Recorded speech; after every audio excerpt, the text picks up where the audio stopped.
modelo clásico de la convolución. Comenzamos con la trombopoietina. El punto que se quedó, digamos, como parte de la clase pasada, ¿no? Básicamente vemos el megacarioblasto y hasta el megacariocito, ¿no? Pasando por la promegacariocyto, ¿no? Acá con 20 a 30 micras y acá con 60 a 90 micras, ¿no? Evoluciona hasta ser una célula grande, ¿no? Con muchos núcleos, una cromatina densa y citoplasma azul, ¿no? Por la basofilia, ¿no? Y finalmente de acá, de estos núcleos grandes, se desprenden las plaquetas, ¿no? Se desprenden finalmente de estos núcleos grandes.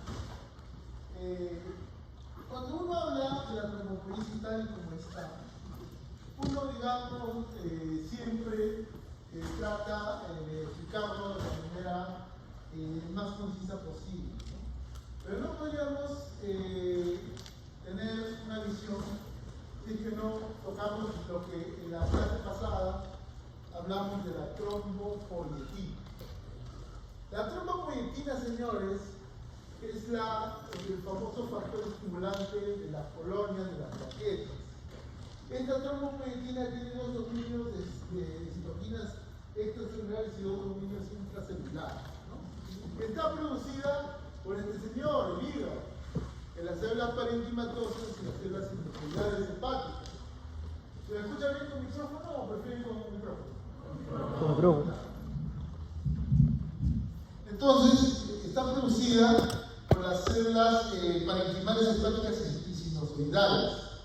Esta trombopoietina, como ya les mencioné, tiene dos dominios de citoquinas extracelulares y dos dominios de citoquinas intracelulares. Entonces, está producida por las células hepáticas que ya les mencioné, y esta trombopoietina lo que va a hacer es ligarse al CMPL, que es el ligando que hay en los megacariocitos y en las plaquetas, ¿no? Entonces, al unirse a este ligando, se va a internalizar y se va a degradar el TPO. Entonces, con esta degradación, digamos, se evita que el TPO esté constantemente puesto a nivel de la circulación. ¿Cuál es lo fundamental de esto, no? Obviamente, este TPO se va a ligar en plaquetas y megacariocitos.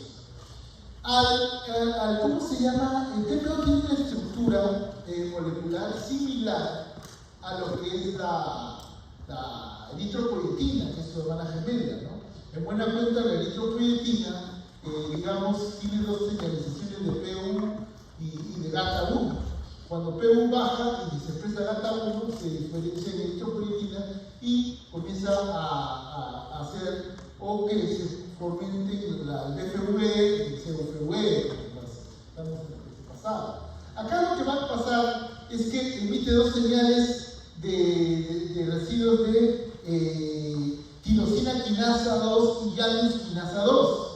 Entonces, estas quinasas, como ustedes recordarán en sus seminarios y su clase de segundo mensajero, activan una quinasa MAP, ¿no? Quinasa dependiente de nitógeno, que lo que va a hacer es activar señales. ¿Para qué?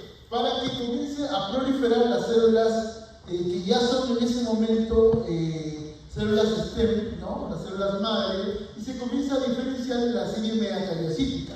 Entonces la serie megacariocítica posteriormente se forman megacariocitos y plaquetas, ¿no? Entonces esta producción viene determinada por la TPO, por su ligando, su internalización y su degradación, y la señal de Janus quinasa 2, tirosina quinasa, se activa la quinasa dependiente de nitógeno y comienza a proliferar las células madre que tienen que ver con la diferenciación plaquetaria, ¿no? O sea, esa línea se activa. Obviamente, como es buen de razonamiento de ustedes, cuando el TPO está en cantidades pequeñas, quiere decir que se ha internalizado y ustedes pueden inferir que el conteo plaquetario tiene una relación inversamente proporcional con la trombopoietina. La trombopoietina es una relación inversamente proporcional, porque al estar más internalizada, más degradada, ya no hay estímulo para la serie plaquetaria. Mientras que cuando no hay muchas series plaquetarias, hay una trombocitopenia, un recuento de plaquetas bajo, el TPO estará expresado. O sea, sirve como una señal estimulante para la producción de plaquetas en casos de trombocitopenia, ¿no? Particularmente este cuadro, los que de repente alguna vez han visto mis clases de fisiopatología y hablábamos de trombocitopenia en enfermedad hepática, se recordarán que este cuadro sigue un cuadro de la trombocitopenia en la cirrosis, por ejemplo, ¿no? En la cirrosis, por ejemplo, hay una serie de alteraciones que tienen que ver con secuestro, esplénico, justamente con la alteración de la ligazón al CMPL y a la producción de TPO. También las tres estelas de fisiopatología en la cirrosis. Pero eso ya queda como un dato que lo van a ver en fisiopatología. Entonces, básicamente la fisiología solamente está reflejada en este cuadro y es lo que tienen que grabar. Cuando uno habla de plaquetas en buena cuenta, uno está hablando de que las plaquetas son discos delgados y convexos. Son discos delgados y convexos que carecen de núcleo, tienen 2 a 4 micras de diámetro, se producen en la médula ósea por fragmentación de los megacaricitos, como ya lo vimos, y tiene un promedio de vida de 10 días. Si pudiéramos decir cuáles son las funciones de las plaquetas, básicamente podríamos decir que son 4. Las funciones de las plaquetas vendrían a ser 1, primero formar el tapón plaquetario, ¿no? Hay una dilución, una solución de continuidad y se forma el tapón plaquetario, ¿no? El trombo plaquetario.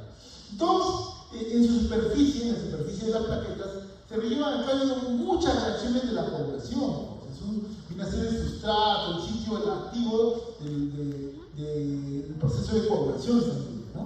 En buena cuenta, en su superficie, la plaqueta también produce sustancias que tienen que ver con la hemostasia y sustancias que antagonizan la hemostasia, ¿no? Y la cuarta función que tiene una función fagocitaria débil, ¿no? Podríamos decir que son las funciones de las plaquetas. Cuando uno habla de la estructura plaquetaria, uno tiene que dividir a la plaqueta en 2 zonas: la zona periférica o hialómera y la zona central o granulómera. La zona periférica tiene básicamente que la red de microtúbulos y tiene las proteínas de actina y miosina. Cuando la plaqueta sufre la activación, se activa la sinasa de la cadena de miosina y ocurre la contracción en el celular de la miosina y se activa al unirse con la actina. Y tiene, ¿cómo se llama? La zona central o granulómera, que tiene 1 o 2 mitocondrias, el sistema tubular de la plaqueta, tiene los gránulos plaquetarios y tiene moléculas de glucógeno, ¿no? Pero no tiene núcleo, por lo que la síntesis de proteínas es nula en esta plaqueta. Antes de pasar a la parte esta que sigue los gránulos plaquetarios, yo me acuerdo que el año pasado un alumno justo me comentó, doctor, ¿y para qué sirve el volumen plaquetario medio? ¿No? Porque me acuerdo que habíamos introducido en la clase de macrofisiología lo que es el AD, ¿no? La amplitud de distribución depositaria. Y yo le dije, el volumen plaquetario medio también tiene utilidad, ¿no? Entonces dije, porque justo a él le había salido, creo, un valor elevado. Le digo, no te preocupes, ¿no? Ese es un valor que tiene, digamos, utilidad, pero en el contexto tuyo no. Entonces, y hay aquí algunas palabras del volumen plaquetario medio. El volumen plaquetario medio de una plaqueta es en promedio de 7,5 a 11 femtolitros, ¿no? ¿Para qué sirve el volumen plaquetario? ¿No? Entonces, ten en cuenta que es una plaqueta más gorda, más grande, ¿no? Se dice que esta plaqueta más gorda puede secretar gránulos, que lo van a ver ahora, en mayor cantidad. Es una plaqueta, digamos, fisiológicamente más activa, ¿no? Si hablamos de que es fisiológicamente más activa, es una plaqueta que tiene más tendencia a la agregación, ¿no? A formar trombos. Es una plaqueta que tiene más estímulo de factor de crecimiento derivado de plaquetas, factor transformante beta y factor de crecimiento endotelial vascular, que son tres elementos diagnósticos. Entonces la plaqueta grande en tamaño, está vinculada con estados trombogénicos, ¿no? Llámese síndrome metabólico, eventos coronarios agudos, o sea, angina, hipercolesterolemia, dislipidemias, etc. O sea, todo lo que tenga que ver con un estado trombogénico, ¿no? Aparte que si ustedes, digamos, agarran los estudios de trombocitopenia, por ejemplo, una plaqueta pequeña, o sea, ya yéndonos al otro extremo, está vinculada con la deficiencia de factores prohematógenos, ¿no? O sea, una plaqueta que tiene 9,5 femtolitros tiene una ligación más con alteración de los prohematógenos, o sea, hierro, B12 y fólico, ¿no? Entonces, obviamente, pues ahí puedes encontrar una estela de más alteraciones, ¿no? Puedes encontrar anemia, leucopenia, ¿no? Entonces, cuando es una plaqueta grande, no necesariamente es una plaqueta también trombogénica, sino también que puede ser una plaqueta desde el punto de vista funcional en negatividad, en un down, ¿no? Es una plaqueta en disregulación, ¿no? Entonces tendría que ver si tiene un estado de trombastenia, ¿no? Una mala función plaquetaria, ¿no? Y una plaqueta normal, pero con una trombocitopenia, en el entorno de una trombocitopenia, ya se descarta pues una serie de trastornos ya intrínsecos como puede ser la plasia y todo eso, ¿no? Y las plaquetas pequeñas, aparte de si que a alguien se les puede revisar, también están vinculadas con tóxicos, ¿no? Como el alcohol, la cocaína, ¿no? Y la deficiencia de trombopoietina, por ejemplo, ¿no? Entonces, eso más que todo, bueno, el alumno pasó, así que ya está acá, pero yo le dije, pues el otro año, te prometo ponerlo en la clase, ¿no? No lo he puesto ahí porque obviamente la literatura está en inglés y no tiene ningún cuadro para hacer ejemplo, pero vamos a hacer unos cuadros resumen para el segundo semestre, ¿no? Pero eso es lo que les puedo adelantar del volumen plaquetario medio, y puede que se examen, ¿no? Lograron los plaquetarios son de tres tipos, ¿no? Gránulos alfa, gránulos densos y gránulos lisosómicos. Obviamente los lisosómicos, como es de buen entender de ustedes, es cuando ya la plaqueta está en estado gordo, ¿no? Senescente, ¿no? Una degradación de la plaqueta. O sea, no me interesa ya. Lo que interesa son los gránulos alfa y los gránulos de tipo densos, ¿no? Los gránulos alfa contienen muchas sustancias que ya se encuentran en el plasma. Por ejemplo, el famoso factor de von Willebrand, que lo van a escuchar mucho en esta disertación. Pero este factor de von Willebrand se produce en el endotelio. O sea, no, así la plaqueta pues no lo produce el endotelio, lo tiene, no lo requiere la plaqueta. Lo importante son, entre otros, los que están ahí. El factor 4 de las plaquetas que antagoniza el sistema antitrombina heparina, la trombospondina, que lo que hace es tomar contacto con los elementos o las uniones glucoproteicas de la plaqueta y pone en marcha el proceso de la activación plaquetaria. El factor de crecimiento derivado de plaquetas y el factor de crecimiento transformante beta, que son factores que son quimioatrayentes de lo que es leucocitos, células musculares, fibroblastos, ¿no? Y no solamente son atrayentes, ¿no? Porque lo que van a hacer también es estimular la mitosis de estas células. O sea, son factores que entran en juego para la cicatrización y reparación de heridas, ¿no? En buena cuenta, el factor de crecimiento derivado de plaquetas es un nombre erróneo porque no solamente hay las plaquetas, ¿no? Tienen otros sitios para activarse, ¿no? Fibronectina que ancla las plaquetas al sitio de la lesión, ¿no? Básicamente. Cuando uno habla de gránulos densos, los gránulos densos secretan adenosindifosfato y secretan serotonina. El adenosindifosfato tiene un receptor plaquetario que principia la activación de la plaqueta. La principia, ¿no? Y obviamente buena cuenta va a empezar una integrina plaquetaria que es la glucoproteína 2B3A, que ahora lo van a ver. Y la secreta la serotonina. ¿Se recuerdan que tienen los receptores de serotonina de 5-HT2A, B y C, que son los que participan en la vasoconstricción de una lesión?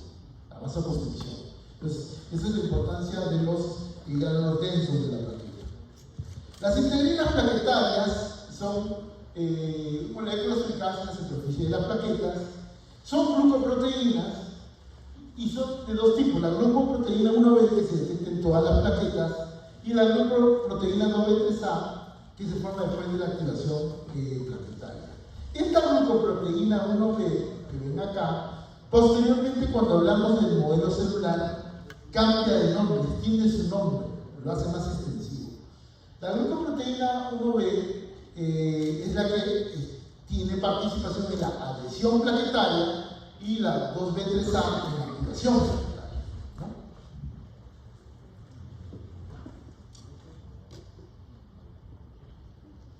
El conteo plaquetario se ubica entre 150.000 a 400.000, ¿no?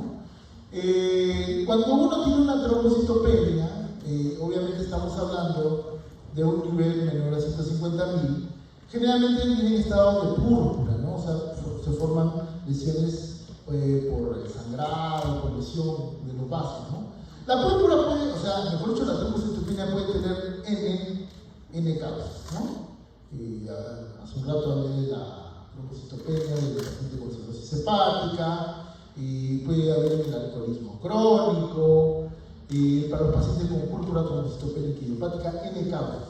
Y la trombocitosis, que es el aumento del valor de las plaquetas, generalmente tiene causas un poquito más localizadas, ¿no? Se dice que la hemorragia, los traumas, ¿no? Los traumas, sobre todo los traumas óseos, la cirugía pueden ocasionar una trombocitosis, ¿no? Incluso la trombocitosis a veces nos sirve para orientar el caso de hemorragia infectiva, por ejemplo. Vamos a la hemostasia. La hemostasia, obviamente, ustedes lo conocen básicamente como hemostasia primaria, secundaria y la fibrinolysis, ¿no?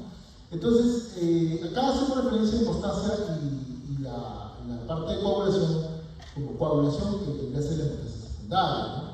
Entonces, la hemostasia básicamente se hace referencia a la detención del sangrado, básicamente. Ocurren tres pasos importantes: la construcción del vaso dañado, la formación de un trombo plaquetario y la constricción y disolución del coágulo. En buena cuenta se sería. Pero si ampliamos el espectro de esta hemostasia, y podemos ver que se encuentran ya 5 puntos fundamentales acá. Primero, la constricción del vaso dañado. ¿Qué quiere decir? Cuando tú te cortas algo, ¿no? Lo primero que tiene que hacer es haber una vasoconstricción, tiene que detener la pérdida de sangre. Y la pérdida de sangre se detiene por la vasoconstricción primero del vaso sanguíneo y después del estímulo adicional de la serotonina. Los vasos sanguíneos, en buena cuenta, recuerden ustedes que no tienen tropomiosina y no tienen troponina. El vaso sanguíneo tiene una cadena de miosina que tiene una cadena regulatoria de miosina, un filamento en la cabeza. Esa sería la función de tropomiosina en el músculo liso. Y la calmodulina vendría a hacer la función de troponina en el músculo liso. Esa es la diferencia que puedes encontrar con el esqueleto. Entonces, cuando ocurre la constricción del vaso sanguíneo por una lesión, por una injuria, por una lesión de continuidad, ¿no?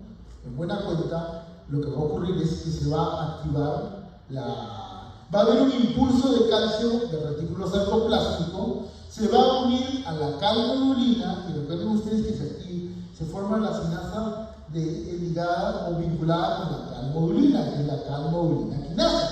Entonces, esta calmodulina quinasa es la que permite la interacción de los puentes cruzados entre actina y miosina. ¿Cómo se detiene? Porque obviamente pues en un momento se tiene que detener. Simplemente hay una enzima que es la fosfatasa de la miosina que detiene el ciclo de puenteo, ¿no?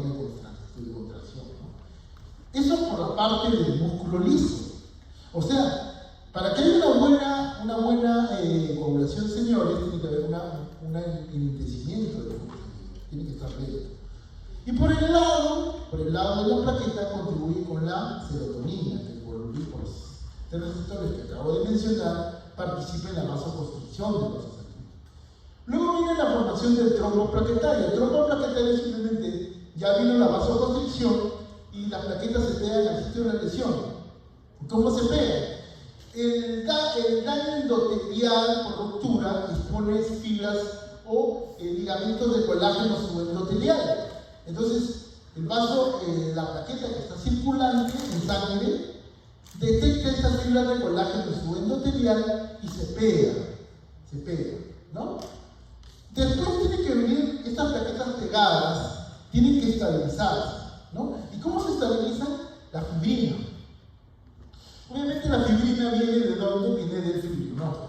Entonces, el fibrinógeno se convierte en fibrina, eso a través de la coagulación, todavía no lo vamos a tocar, y se forman unos hilos de fibrina, ¿no? Así como unas mallas de fibrina rígida en la plaqueta, ¿no? Como unas mallas así atrapando todas las plaquetas, y de esa manera estabilizan el trombo plaquetario para que no se mueva.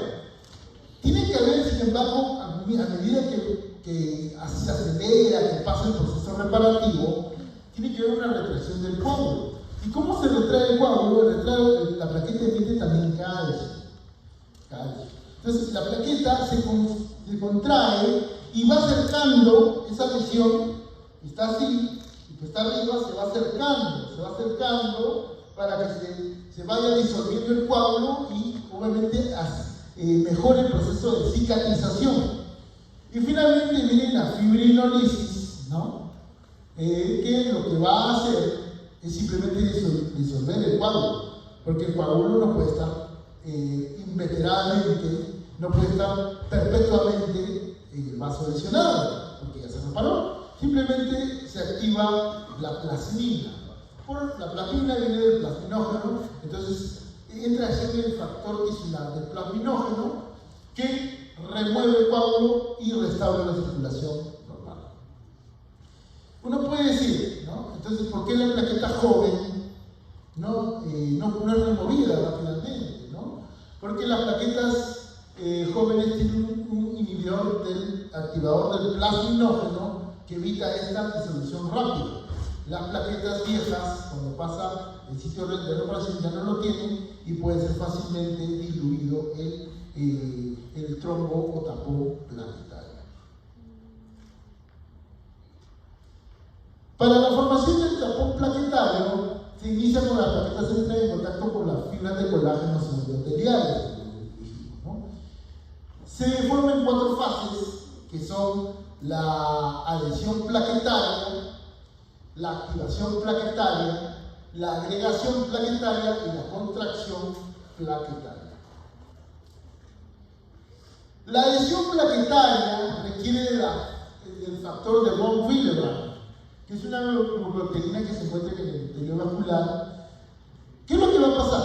De nuevo, el factor de von Willebrand está activo, secretado por el endotelio, y lo que se va a unir es cuando hay daño endotelial, se va a unir a las moléculas de carga negativa o a las fibras de colágeno subendotelial que se encuentran ahí, ¿no? Esto lo que va a hacer es un cambio conformacional del factor de von Willebrand.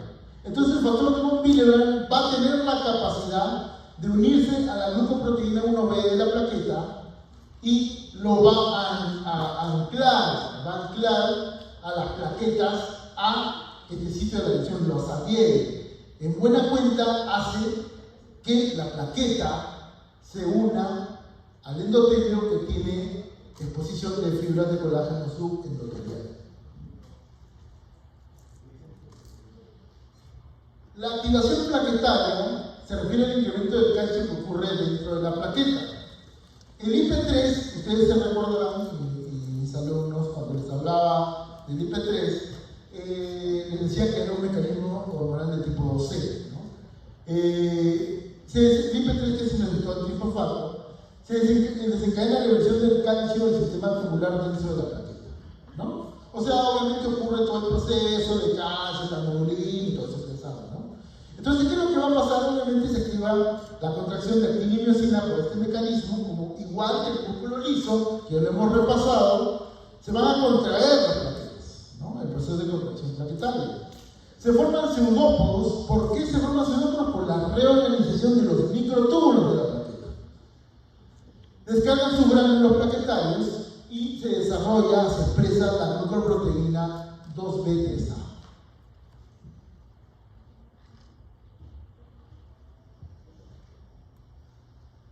La activación de la plaqueta también induce la formación del tromboxano 2, que induce una elevación adicional del calcio en el citosol. Acá tenemos nuevas diapositivas, a propósito de, ¿no? Donde vemos, lo que interesa acá, señores, es la parte de acá, ¿no? Plaquetas, fuente de tromboxano.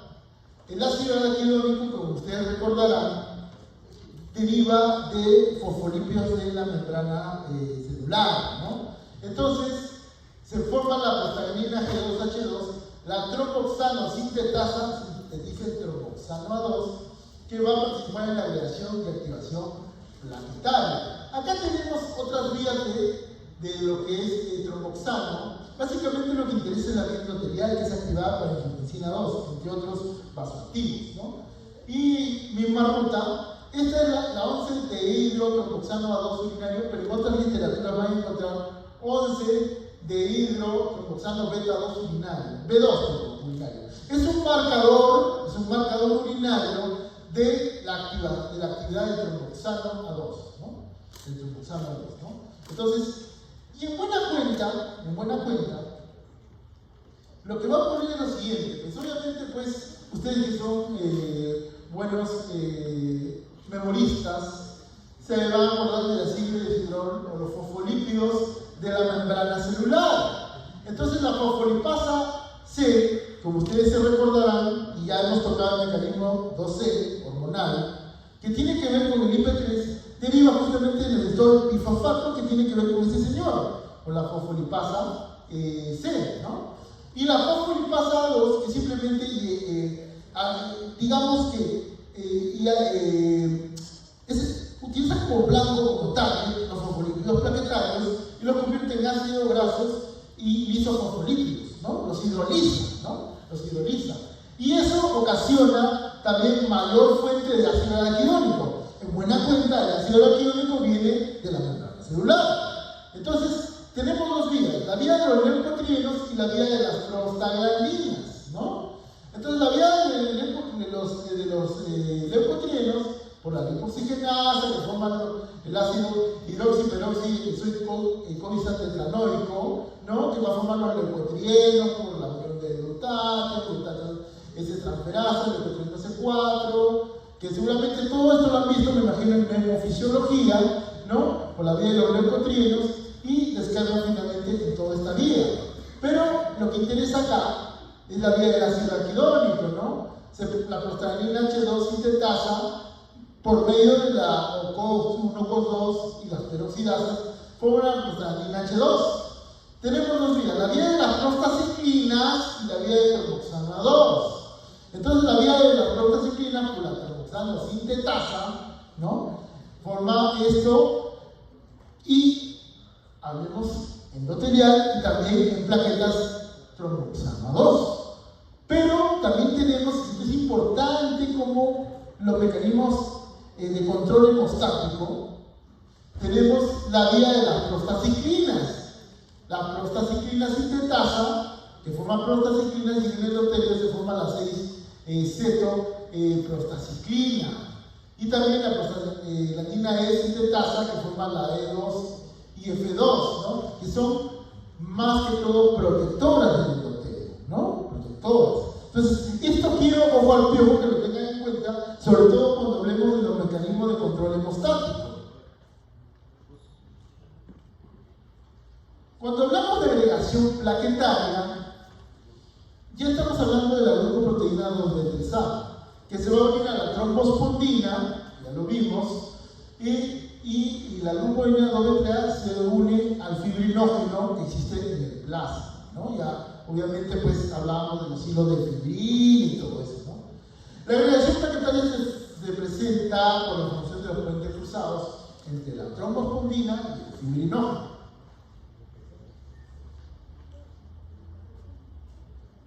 Cuando hablamos de coagulación, la coagulación se desencadena por un sistema. Esta es la parte, ¿cómo se llama?, de la cascada. Obviamente en su sílabo ustedes tienen cascada de coagulación, pero obviamente si ustedes revisan artículos ya modernos de literatura inglesa, me refiero a los británicos o estadounidenses, van a encontrar que no les hablan de cascadas, sino les hablan de frente del juego del estallido de turbina, etcétera, etcétera. Entonces, están hablando del modelo celular, ¿no? Su sílabo pide la cascada, eso todavía está ahí. Entonces, vamos a tratar de cascada y modelo celular, ¿no? En buena cuenta, diríamos que son y modelo celular. Sí. Entonces, en buena cuenta, si a los que les gusta el fútbol sería como hablar del fútbol de los 70 o el fútbol moderno, ¿no? O sea, este es antiguo, ¿no? Que si bien es cierto, si ustedes lo entrelazan, es casi lo mismo, pero en un orden totalmente diferente, ¿no? El modelo celular es ya más integrativo, más complejo, ¿no? Entonces, la coagulación se queda por el sistema de cascada que termina en la formación de fibrina. Se desencadena por dos mecanismos, el extrínseco y el intrínseco. Los dos convergen en una vía común que es el factor 9 y terminan con la formación de los hilos de fibrina. Acá tienen todos los nombres de los factores de coagulación: fibrinógeno, protomina, factor hístico, calcio, placenterina, el factor C, que bueno, ya no se usa, proconvertina, factor timofílico A, factor prisma, timofílico B, STUA, etc. El PTA, el Hageman y el 13, que es el estabilizante fibrinal. Los tres últimos, precalcitrina, silinógeno de tuperación, el factor de von Willebrand, serían de contacto, ¿no? De contacto, ¿no? Un año vino el nombre y poner qué factor era. Un año lo puse. ¿Qué vamos a ver? Era un factor común, ojo, no era un complejo, era protomina. O sea, puse 1, 2, 4, 5 años. Tenía que ser protomina porque en ambos procesos de coagulación, tanto de cascada como de celular, la protomina es una de las vedetas, ¿no? Entonces, cuando hablamos de la cascada clásica, la tenemos ahí. Comienza con la vía intrínseca. La vía intrínseca se le llama así porque todos los elementos están interiormente, en contacto en el entorno vascular. Se forma por un contacto, simple y llanamente, se rompe el endotelio y tenemos como actores de esta vía intrínseca a 4 elementos: factor 12, factor 11, la precalicreína y el silinógeno de alto peso molecular, ¿no? Factor 12, factor 11, precalicreína y silinógeno de alto peso molecular. Factor 12 se activa en 12 activado y esta a su vez activa la precalicreína. La precalicreína, que lo que hace, se convierte en calicreína y va a activar mayor cantidad de factor 12. O sea, hay una retroalimentación ahí, ¿no? Una retroalimentación. Entonces, y este factor 12 que está acá va a activar el factor 11 y lo va a convertir en 11 activado. ¿Cuál es el papel del silinógeno de alto peso molecular? Atrae al factor 9 y atrae a la precalicreína al sitio de la lesión. O sea, eso es lo que pasa con la vía intrínseca, señores. Que recuerden que son los 4 elementos: 12, 11, precalicreína y silinógeno de alto peso molecular. La vía extrínseca, como la ven ahí, tiene que ver con la lesión tisular y la expresión de este señor, el factor tisular. El factor tisular que se va a encontrar en los fibroblastos y las células musculares lisas. ¿Qué es lo que va a hacer este señor? Este señor lo va a activar el factor 7 y lo va a convertir en 7 activado. Se forma un complejo que es el complejo factor 7, factor tisular, que es el que va a la vez que la vía intrínseca va a activar el factor 9, ¿no? Entonces la convergencia de ambos es factor 9. ¿Qué es lo que va a ocurrir? Entonces ya cambia y se convierte en vía común. Vía común. Entonces la vía común, señores, comienza desde acá. Y acá entra en contacto 9 activado, 10 calcio, que está acá, 8 activados fosfolípidos plaquetarios para activar al factor 10. Y esto se llama el complejo tenaza. Complejo tenaza. Este complejo tenaza lo que va a hacer es activar, o sea, su fin es 10 activado. Este 10 activado, junto con el 2, el 5 activado, sus fosfolípidos plaquetarios y calcio, va a activar al 2 y lo convierten obviamente en 2 activados, o sea, la protombina y lo convierten en trombina. ¿Cómo se llama este complejo? Protombinasa.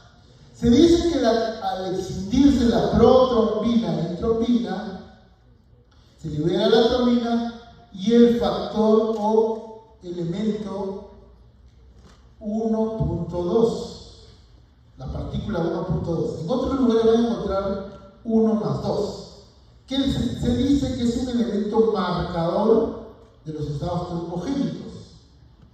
Entonces, este elemento marcador de los estados trombogénicos estaría, por ejemplo, en las hiperprotrombinemias, ¿no? En las trombosis de causa, ¿no? El factor 1.2, ¿no? El elemento 1.2. Creo que no se nota ahí, así que lo voy a subir un poquito más. Entonces, una vez que se forma la trombina, se tiene que formar los monómeros de fibrina. Obviamente, este señor es el fibrinógeno y se va a convertir en fibrina.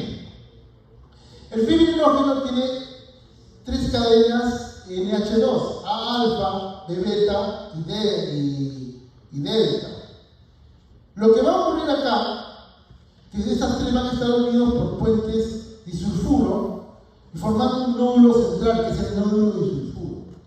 Lo que hace este señor, esta trombina, es excindir las cadenas NH2 de los A alfa y B beta y de esa manera disrumpe y comienza a formar los monómeros de fibrina. Monómeros de fibrina, ojo señores, que lo que va a hacer es formar enlaces no covalentes entre un extremo y otro y entre un lado a otro, entre un nódulo central y periférico o entre nódulos centrales, ¿no? ¿Dónde se forman esto? En los sitios donde se han roto las cadenas NH3 de los residuos A alfa y B beta, ¿no? De esa manera se forman enlaces no covalentes. Enlaces no covalentes, señores y señoritas, que no son resistentes a la acción mecánica, o sea, se pueden salir. Entonces, ¿qué tiene que haber? Tiene que haber una polimerización. Se forma el polímero de fibrina por medio del 13 activado. El 13 activado, que lo que va a hacer es formar enlaces peptídicos y de esta manera los convierte en elementos que tienen mayor resistencia mecánica. ¿Y cuál es el cambio conformacional que le hace la trombina al 13 activado? Expone su residuo de cisteína y de esta manera se forman los enlaces peptídicos. Y volviendo un rato, porque me he acordado unas acotaciones importantes, y me acuerdo que le dije a mis alumnos que iba a mencionar en clase, de todos estos factores, señores, todos se forman en el hígado menos 1. 8 Uribe, el 8. El 13 también se forma en plaquetas, el 13. Otro dato importante sería los elementos de gamma carboxilación. 279 y 10, que tienen que ver con vitamina K. ¿no? Entonces, esos son los datos importantes que les voy a traer, ¿no?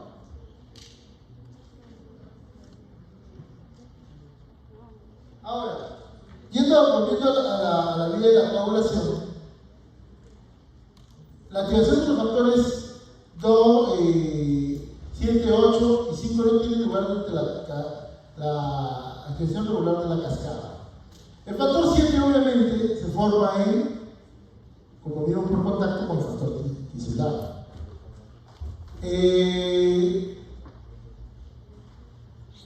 Los factores 5 y 8 se forman mediante un efecto de retroalimentación acá. O sea, el efecto de retroalimentación para que va del 8 y el 5 se forman acá. O sea, dado que como ustedes han tenido un examen donde veo dibujitos y todo, ¿no? De repente, no, obviamente yo he hablado que la pregunta la pongo yo. Ya. Entonces, de repente se me ocurre.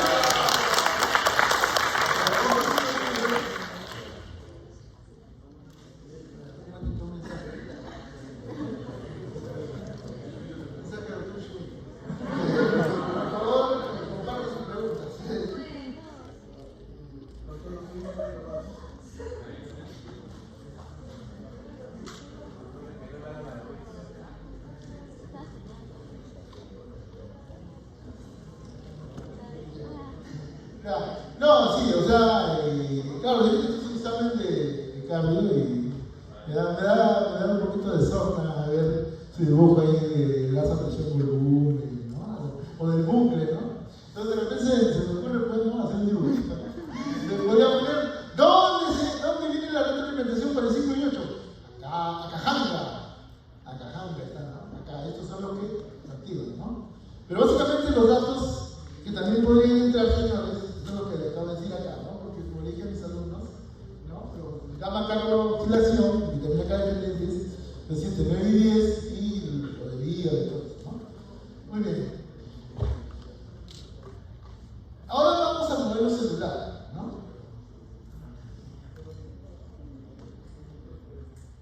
Cuando hablamos del modelo celular,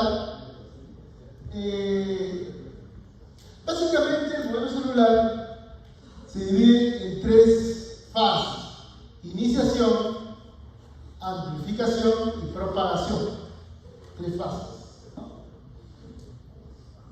Cuando hablamos de la iniciación, o sea, acá en este caso se inicia con factor tisular y factor 7. O sea, estamos iniciando como si fuera una vía extrínseca, ¿no? Como si fuera una extrínseca. ¿Qué es lo que va a ocurrir acá? El factor tisular es la vedette, acá en el modelo celular, es la vedette de inicio, ¿no? Entonces, se expresa en células que tienen que ver, que porten el factor tisular. Entonces, ya hablamos de las fibras musculares, hablamos del fibroblasto, y células activas, que pueden ser los monocitos, ¿no? Neutrófilos, o células especializadas que porten el factor tisular activadas por citoquinas. Mucho se ha hablado, ¿no? Del sulfuro isomerasa de proteína en los estudios de modelo celular, ¿no? Se dice que el sulfuro isomerasa de proteína, PDI, tiene que ver mucho con el reclutamiento de plaquetas en el sitio de elección. Estos estudios se han hecho in vivo. Entonces, el reclutamiento de plaquetas tendría que ver con el sulfuro isomerasa de proteínas, y se ha visto que cuando en vivo se han hecho los experimentos, hay reclutamiento de plaquetas y formación de fibrina, ¿no? Pero no se ha podido demostrar fehacientemente que esto tenga que ver en la coagulación desde el punto de vista ya fisiológico, ¿no? O sea, hablando del modelo celular, que es el modelo más, como más complejo. Entonces, lo que va a ocurrir acá es que obviamente todo principia con la plaqueta, ¿no? La plaqueta se une al sitio de la lesión y expresa 2 tipos de moléculas, ¿no? La P-selectina y el CD40 ligando, ¿no? En buena cuenta, la glucoproteína 1B también se llama CD42, por si acaso. Y la CD42. Entonces, y la 2 beta está A2B beta también, ¿no? 3 beta, ¿no? Entonces son nombres que, digamos, para que lo tengan en cuenta. Entonces, la PCL-3 y CD40 ligando expresa las plaquetas y esta puede reclutar leucocitos activados que porten PCL-3 y CD40 ligando, ¿no? Parece que tú en una lesión puedes tener todo tipo de células, no sé, o sea, una trombosis, ¿no? No solamente puedes tener plaquetas, pero también puedes tener elementos formes, ¿no? Leucocitales. Entonces, se expresa el factor tisular, ¿no? Le traen moléculas de carga negativa, con la endotelial, ¿no? Entonces, este factor tisular se une al factor 7 activado, ¿no? Y se forma el famoso complejo factor 7 activado, el factor tisular, ¿no? Entonces, ¿qué es lo que va a pasar acá? El factor tisular va a activar este complejo, ojo, este complejo, va a activar al factor 9 activado y al factor 10 activado. En buena cuenta, si ustedes revisan literatura americana, británica, se dice que el fin principal de la iniciación es activar la función más importante, el 10.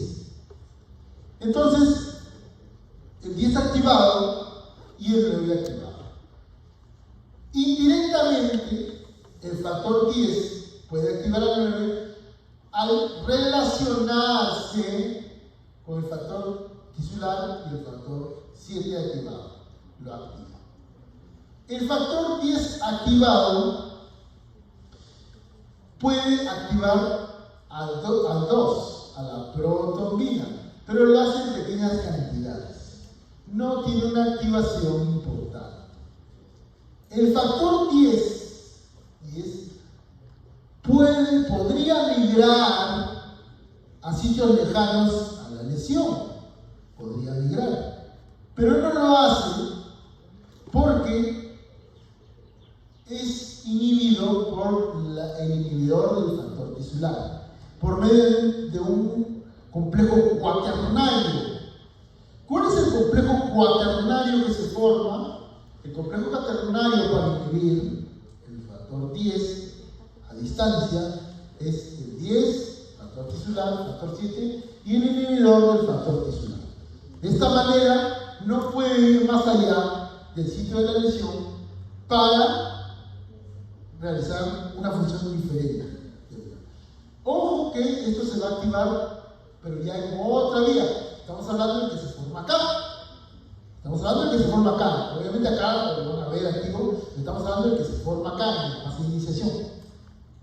En buena cuenta, señores, este factor 10 tiene una función dual para activar el 9. Pero se dice que tiene que haber flujo lento, lenteja tiene que estar. Obviamente, estamos hablando de una vasoconstricción celular endotelial, vasoconstricción del vaso sanguíneo, y por medio de serotonina, y el flujo se hace lento. Si el flujo fuera rápido, el factor 10 sería removido y no podría efectuar función alguna en la fase de iniciación. El factor 9, está acá, ese sí se puede ir más allá. No es inhibido por la vía de la inhibición del factor tisular, ¿no? Entonces, esto es la fase de iniciación. Ojo al piojo, que podemos, como en años anteriores, imbrincar ambas vías y decir qué presenta la fase de iniciación respecto de la cascada de población, ¿no? Que dicen, no, comienza como que fue una vía extrínseca, ¿no? Así por ejemplo, ¿no? Pasamos a la fase de amplificación. Fase de amplificación donde esta pequeña cantidad de trombina formada acá va a ser dos estelas fundamentales. El factor 5 5 activado, y el 8 lo convierte en 8 activado. A su vez, el 5 va a activar más factor 2 y hay una cantidad moderada de desactivado. ¿Cómo se llama este complejo? Protonvinasa. El protonvinasa. Y acá el 10 se convierte en 10 activado por el 8 y el 9. Complejo tenasa. Entonces, y aquí viene el nombrecito típico que yo les decía que cambia en el modelo celular de la coagulación. Porque acá el factor de von Willebrand, que es un factor endotelial, se va a unir también potenciando la acción del 8. A su vez, las pequeñas cantidades de esto, junto con ese factor, y la glucoproteína 5, 9, o sea, vienen imbricados, potencian aún más el 8 activado para que obviamente participe en la formación tanto del 2 activado como del 10 activado, ¿no?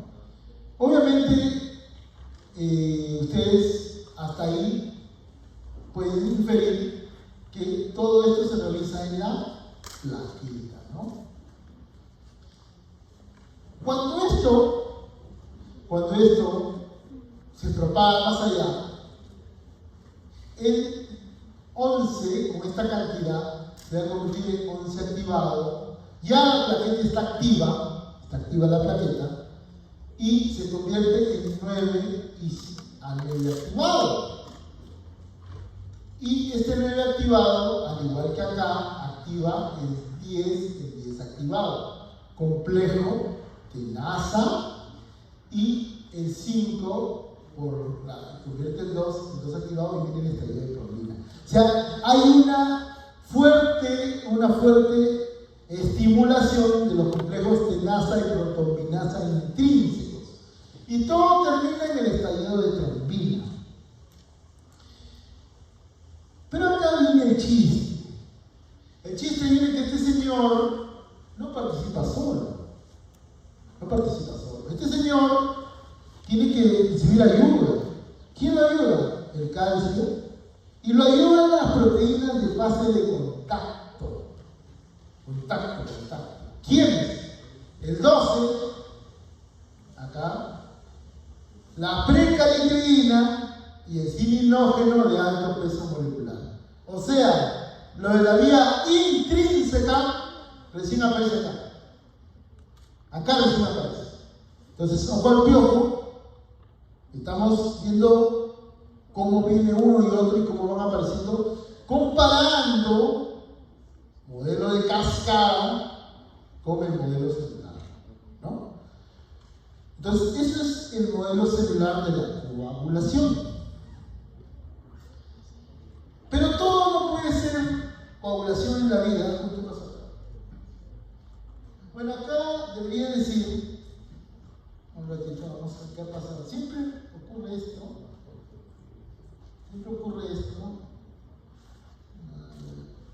Vamos a ver si bajamos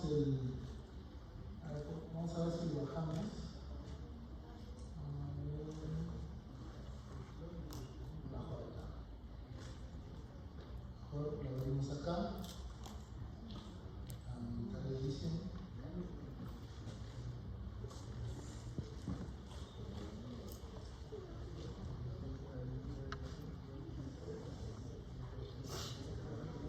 No me pasa, estimado.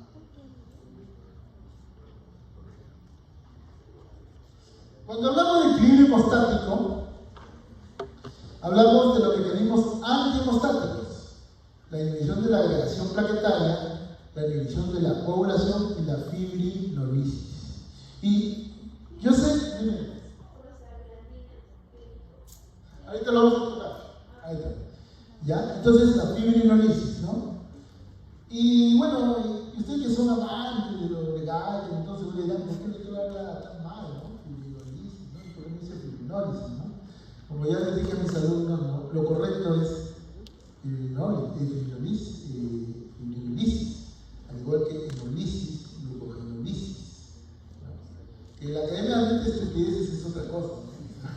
Pero no, lo correcto es sin impídete, ¿no? Diferente que sería hablar de un paciente con cardiopatía, hepatópata, ¿no? Un cardiópata, porque obviamente hay un peronismo que es pata. Entonces, no, si tú dices hepatopata, dices, mi pata es hígado, ¿no? Por eso, esas son las distinciones desde el punto de vista de la terminología médica. ¿Ya? Entonces, fibrinolysis, que es el término correcto. Pero obviamente ya me di cuenta que en su libro de Gay, cuando dice fibrinólisis, ¿no? Ya, como la que él lo acepta, ya pues, ¿no? ¿Qué vamos a hacer? Entonces, cuando hablamos de los inhibidores de la agregación plaquetaria, ahí tenemos a la prostaglandina, que es endógena. La prostaglandina, en buena cuenta, lo que va a hacer es producido por el endotelio. La prostaglandina va a activar al AMP cíclico, que va a activar a la calcio ATPasa. Y al activar a la calcio ATPasa, mete el calcio al sistema tubular denso de la plaqueta.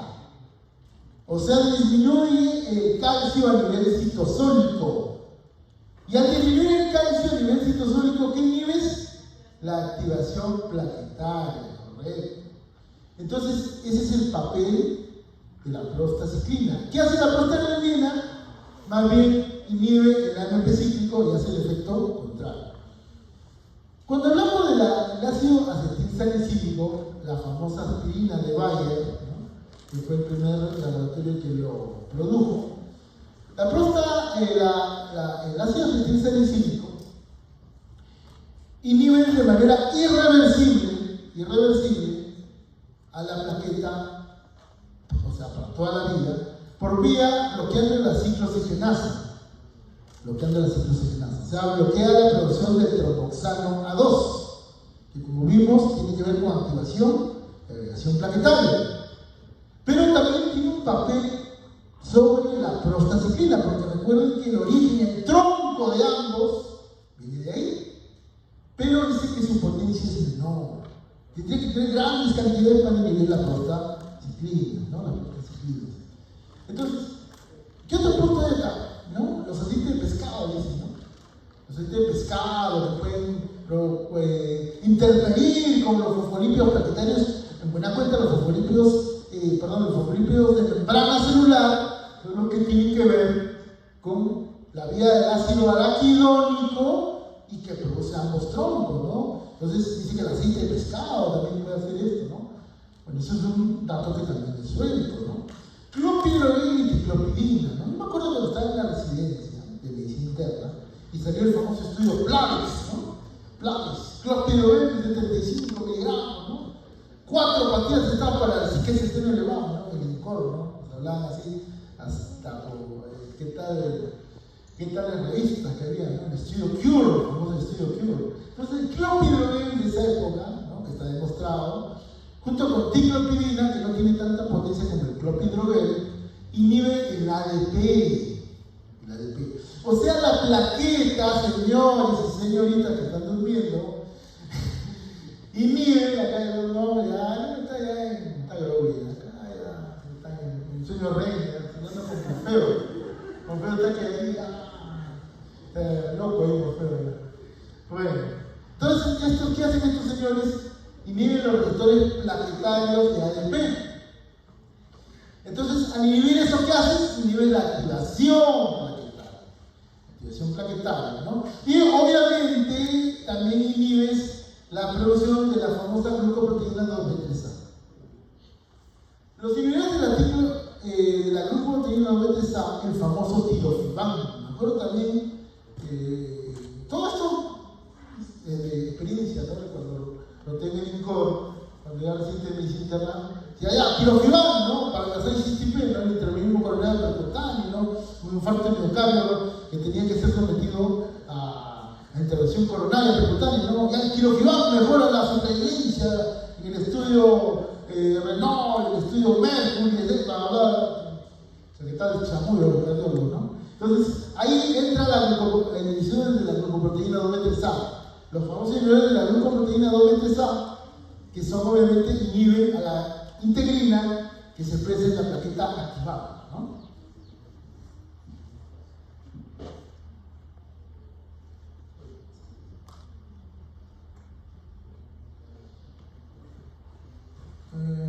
Me pasé. Quiero ver si está. A ver, acá está. Listo. Factores que inhiben la coagulación, la vía metabólica de la proteína C, compuesta de 3 factores proteicos, la proteína C, la trombomodulina y proteína S. La proteína C se activa por medio de los factores 10 activados y trombina. Ojo, miren, señores, ojo al piojo. Estamos viendo varias cosas acá. Bien, o sea, yo puedo jugar con quién me activa tal y tal y no se me marea, no quiero que estén ahí grabando lágrimas a de sangre, ¿no?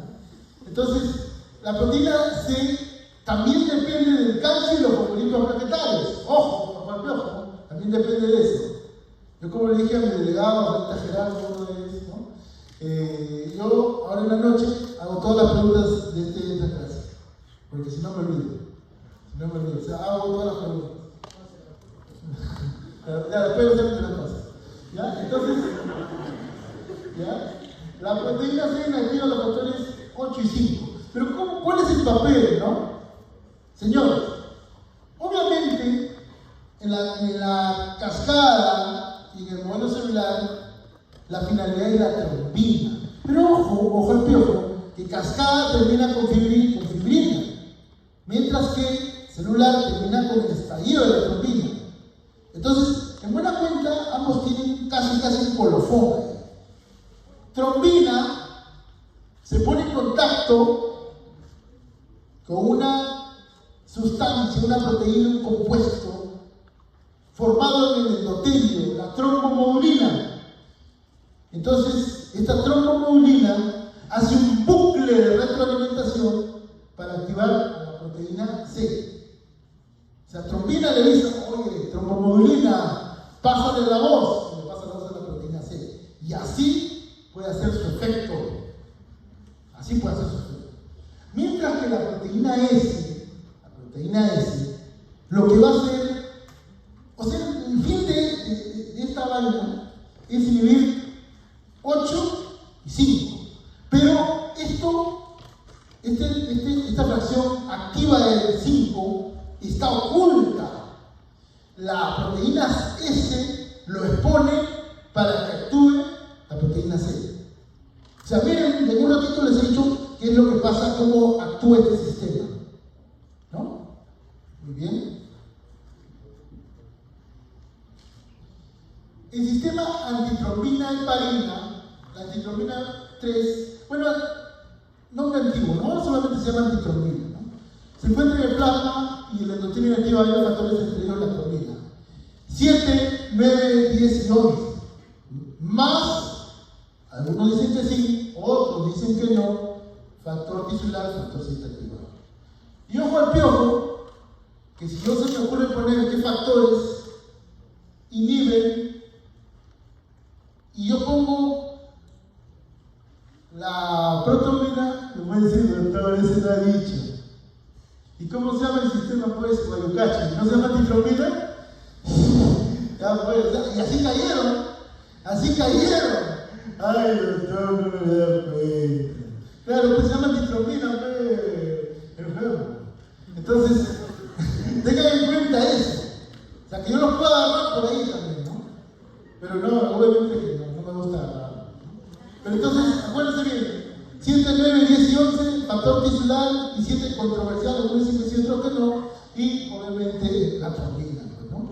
Entonces, acá obviamente viene una inhibición a punto, ¿no? No es que acá se pone uno, no, punto a punto ven midiendo cada una de estas. Se potencia con la heparina. La heparina, que lo potencia en 2000 veces la antitrombina, al unirse a su fragmento porción pentasacaria. Al unirse a su fracción pentasacaria, aumenta. Al unirse a su potencia la acción de la antitropina. El fondaparinux, que es un compuesto, también no lo he puesto ahí, puede tener acciones sintéticas similares a la heparina y potenciar también este sistema antitropina y heparina. El último, fondaparinux.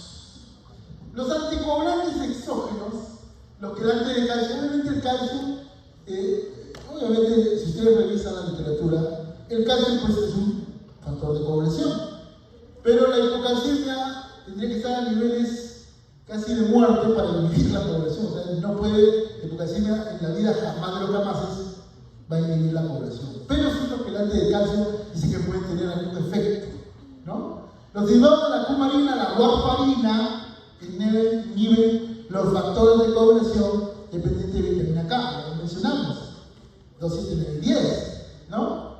La heparina, que es obviamente es, por ejemplo, cuando tú tienes estás haciendo una hemodiálisis, no vas a poner un anticoagulante que sea de rápida inhibición, la heparina, ¿no? Que es con las proteaminas antagonistas. La warfarina no tiene un antagonista específico. Generalmente en los medios hospitalarios usamos plasma congelado o la vitamina K misma, pero no es un buen antagonista, ¿no? Los inhibidores del factor desactivado, el rivaroxaban o sarelto, ¿no, Denise? El famoso sarelto.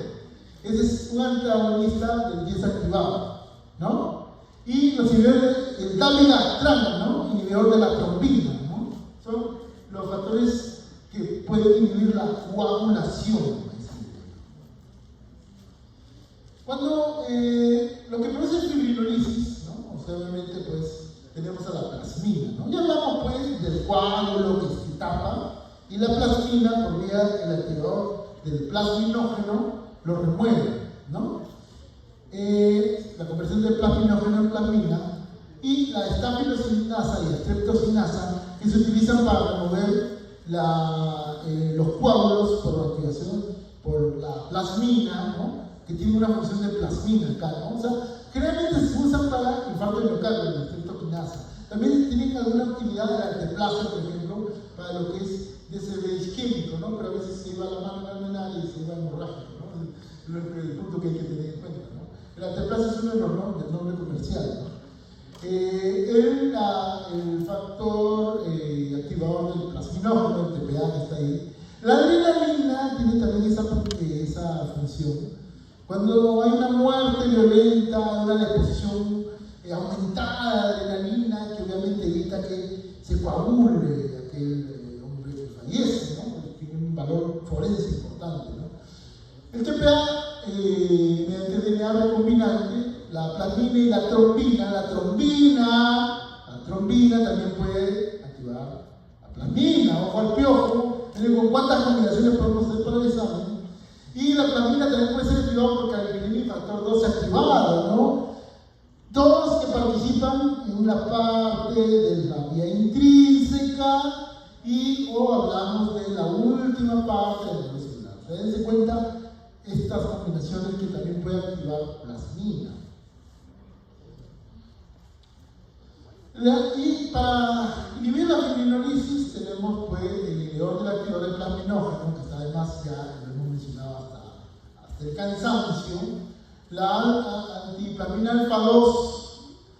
En realidad, cuando hay una plaqueta, se puede unir tanto al TPA como a la antiplasmina alfa 2, ¿no? Que es también endógeno.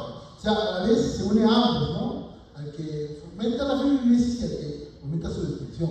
Y el ácido aminocaproico, que es exógeno, ¿no? Que puede inhibir la fibrinolisis.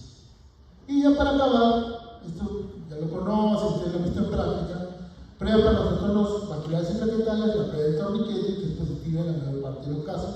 Obviamente, pues, el famoso fibromanómetro, ¿no? Por 5 minutos, ¿no? Tiene que haber 20 pequeñas en 3 centímetros de diámetro, el tiempo de sangrado, en el pabellón, ¿no? En el lóbulo de la oreja, ¿no? En el pulpejo de dedo, promedio de 2 a 6 minutos de intervalo tiene que tener, se prolonga la trombocitopenia y la retracción del coágulo que se prolonga la trombostenia, ¿no? Obviamente, pues, si hablamos en buena cuenta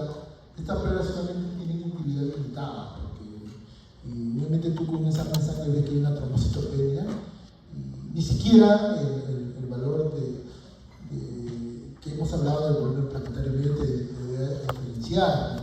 Ya un estudio ya más profundo, ¿no? Con apilado de médula, citometría de flujo, etc., para determinar la causa de la disfunción plaquetaria, la origen de la plaquetopenia, ¿no? Tienen una limitación y nada más, ¿no? Solamente para mencionarlas, ¿no?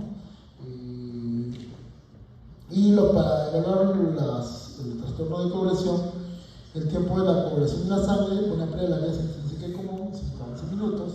No es sensible, se prueba solamente en caso grave de la coagulación y sirve para evaluar la terapia con heparina, el tiempo parcial de tromboplastina, evaluar las vías intrínsecas y común, el tiempo de protomina, la vía intrínseca y común, el tiempo de trombina, evaluar la vía común y permite estimar la concentración del fibrinógeno. Ahí tienen los valores de cada una de estas pruebas.